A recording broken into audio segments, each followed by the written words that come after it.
Hello, welcome to my channel. We are discussing the magnetic effect of current, and we have seen how the magnetic field is produced by a permanent magnet as well as by the electric current. The current carrying conductor produces magnetic field. Also, every moving charged particle has magnetic field around it. How? You know, every material is made up of atoms, and inside the atom electrons are there.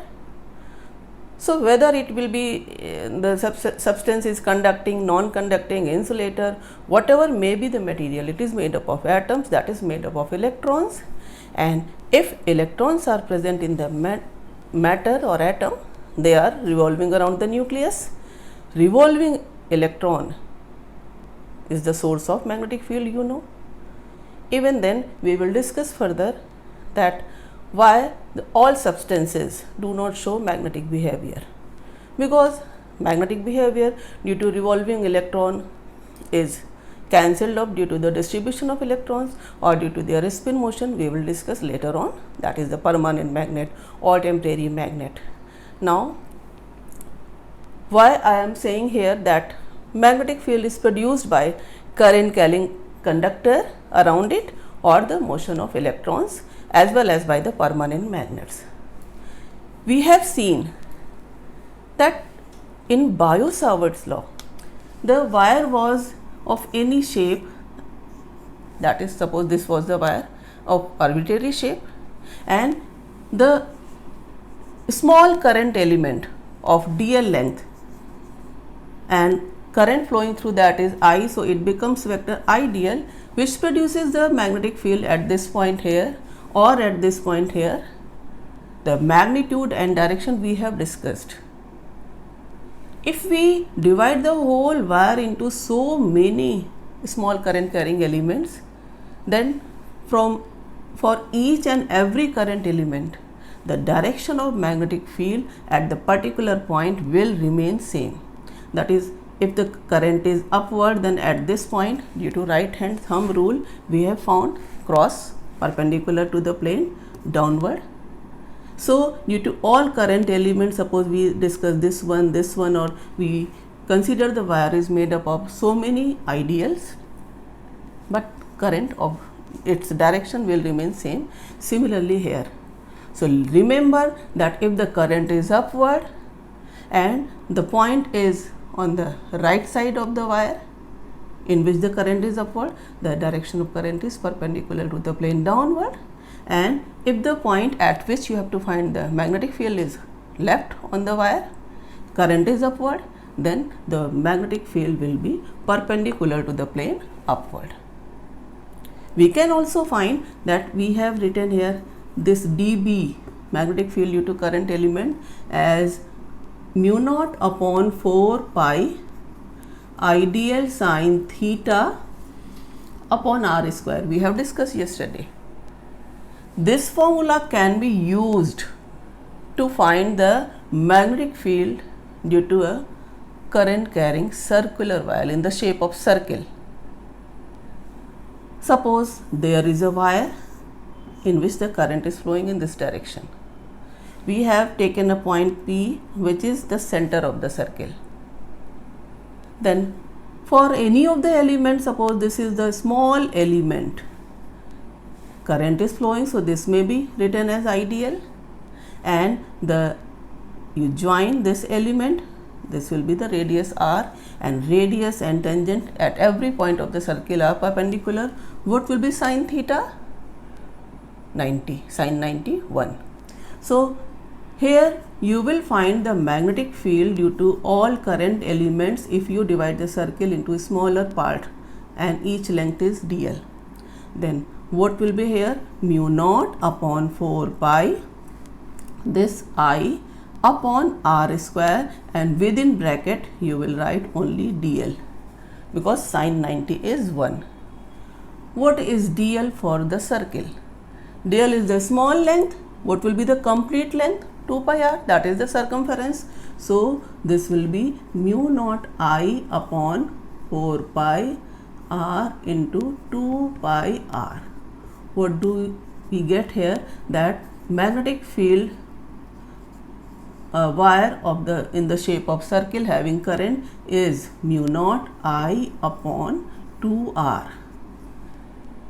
It can be asked that how it depends on the diameter. 2r will be the diameter of the circle, the mu naught I upon diameter. For the semicircle, how will you find semicircle? Means that if the half of the circle, the current is like this, then what will be the magnetic field at this point? So in this way you will do the half and you will find mu naught I upon 4r. So how to find the magnetic field due to circular current carrying conductor? I have given you the description here. Only by integration of dl, and whole dl will be 2 pi r.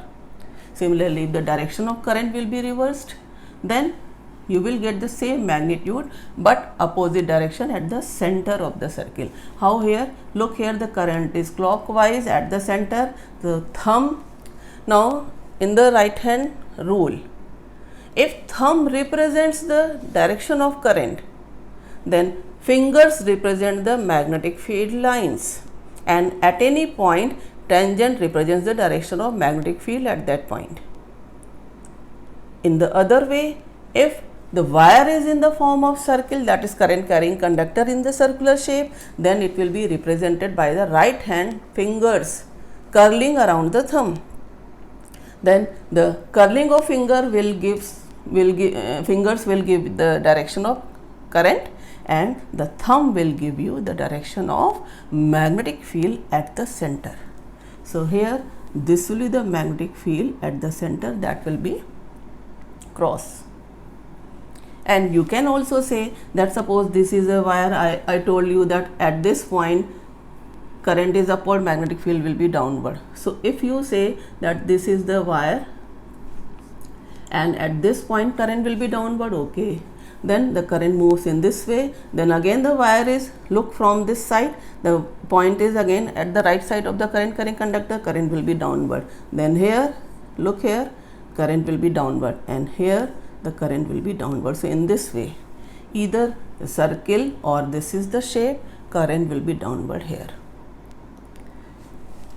Now if current on a circular current carrying conductor, you have seen its magnitude as well as the direction. So magnetic field you have seen at the center of current carrying conductor. Current carrying conductor can be, it is represented in a circle shape, then at the center the magnetic field is supposed to be uniform, not at other places. For example, suppose this is the current carrying conductor, then current is in this direction, then in this direction current is there, then this will be the magnetic field, and here it is, then this will be the direction of current. That you suppose that each part on a circle is a straight one, then how will you apply the thumb rule? So at all parts you will get lines, magnetic field lines. Suppose this is the circle, I have shown here in this way that this is the circle, this is the current here. So here if this is ideal, then what will be the direction of current? You will show in the magnetic field lines in this way, they will move like this. Here they will, current is here, suppose in this direction, then the magnetic field lines you will find again that right hand thumb rule, then you will find the magnetic field lines like this. At the center only the uniform and straight magnetic field perpendicular to the plane of circle is produced. Now yesterday we have, in the previous video we have discussed the similarities and dissimilarities or the comparison between Coulomb's law and magnetic field. What were the similarities? Similarities in the electric field and magnetic field, or that is electric field, you can say Coulomb's law, it gives the electric field, and this is Biot-Savart's law. Actually it is said that Biot-Savart's law is the same law, which is same law in magnetic field like the Coulomb's law in the electric field. So you know that in the Coulomb's law we write that 1 upon 4 pi epsilon naught this dq upon r square. electric field, and in Biot-Savart's law we write dB equal to mu naught upon 4 pi ideal cross r in the vector form upon r cube, or in the magnitude we write here mu naught upon 4 pi ideal sine theta upon r square. What are the three similarities? Number one, that both electric field and magnetic field obey inverse square law of the distance, that is dE is proportional to 1 by r square, dB is also proportional to 1 by r square. Second point, both fields are long range, electric field as well as magnetic field. Third, since both are vector, then principle of superposition holds on both. Whenever you at some point several electric fields, you take the vector sum, so principle of superposition is obeyed by both. What are dissimilarities? Again there are three. You can say that the source of electric field is dq, which is scalar. Source of magnetic field is IDL, which is vector. This is the difference. Secondly, at any point the direction of electric field is that, suppose this is the charge q at this point p, the distance of p from the charge q is r, then this direction is the electric field in the same plane, and it depends that r is the direction of distance of p from the source, and in that same distance or displacement vector direction is the direction of electric field. What about magnetic field? We have seen that magnetic field is always perpendicular to the plane containing ideal and r.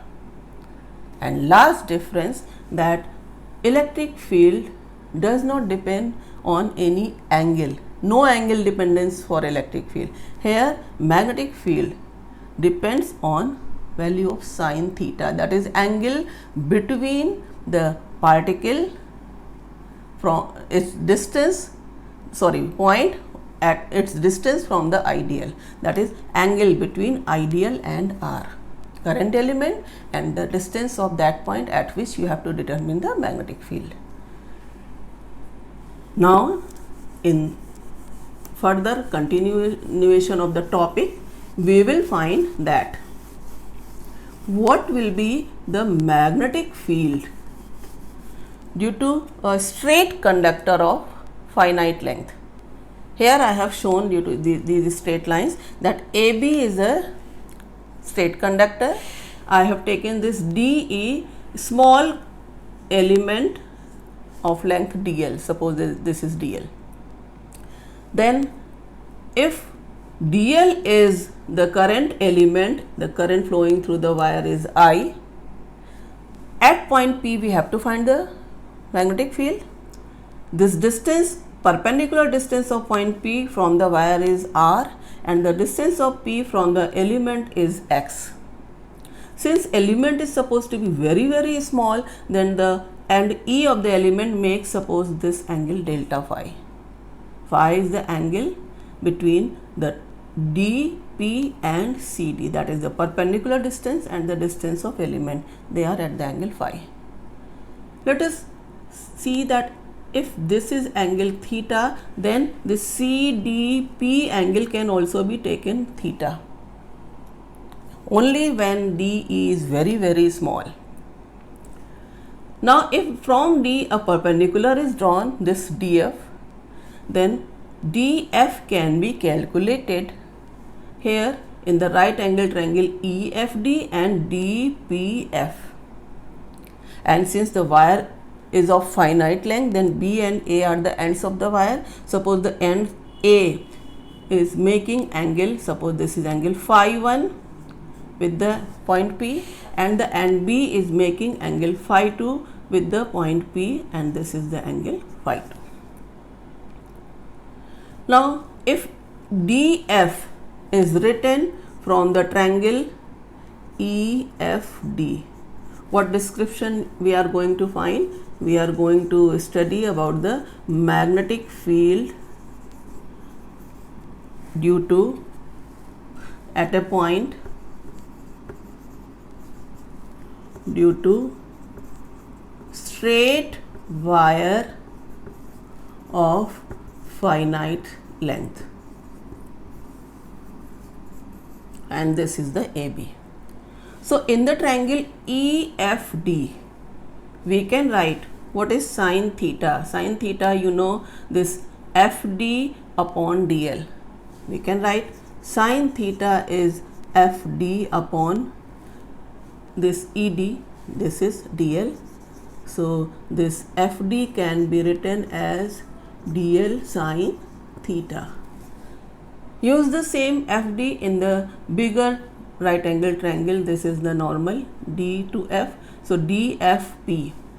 Here, for the large distance of X as compared to DF, DF is very small and DP is very large, then we can use the relation that angle equal to arc upon radius. We can suppose this is a very small arc DF, straight one. So we can write FD as X into delta phi.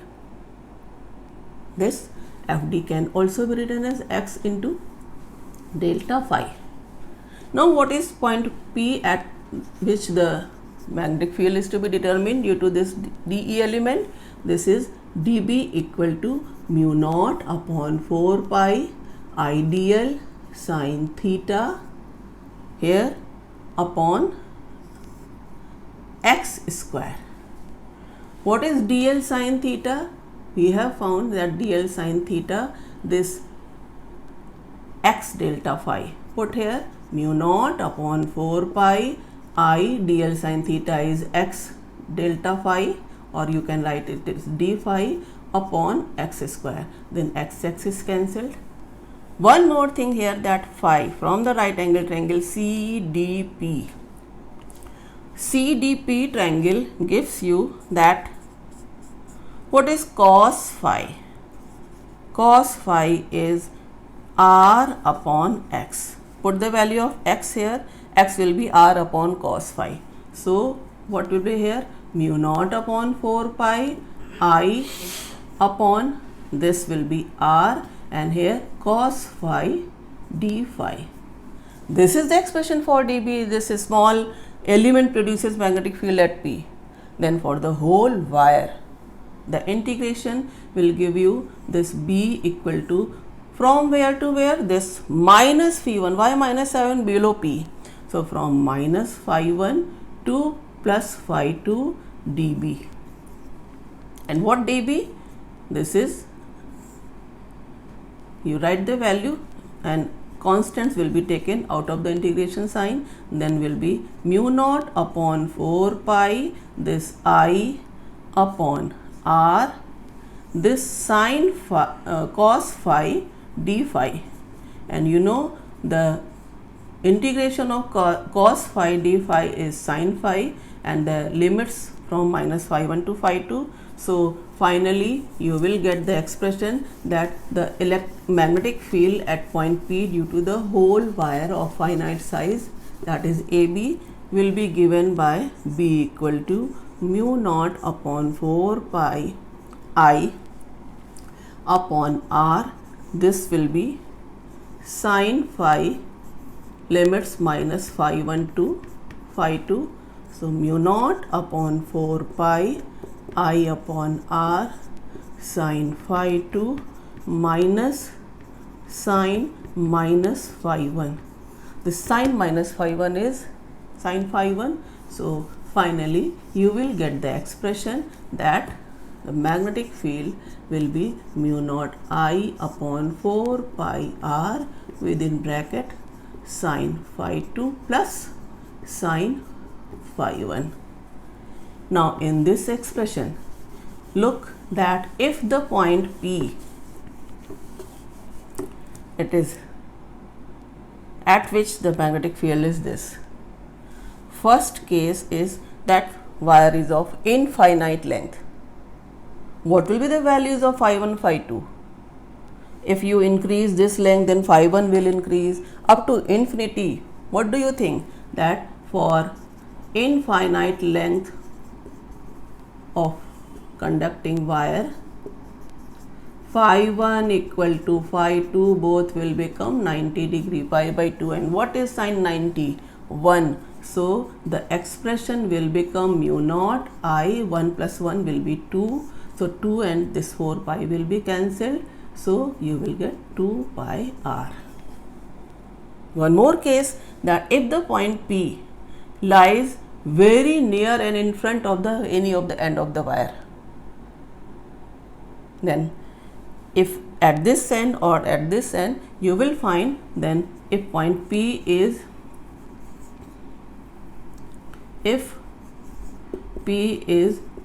near the end of wire,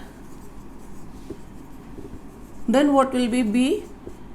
Then phi 1 or phi 2, one angle will become pi by 2, then phi 2 will become 0. Then you will get the magnetic field as only sine 91, this will become 0. So mu naught I upon 4 pi r.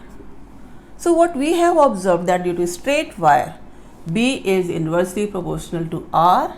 So if a graph is plotted for magnetic field versus distance, how will you find the graph? This graph will be like this, if this is B here and this is R. Now I hope that you must have understood this concept of magnetic field, to find magnetic field at a point for a wire of finite size and straight, or infinite length and straight wire. Thank you.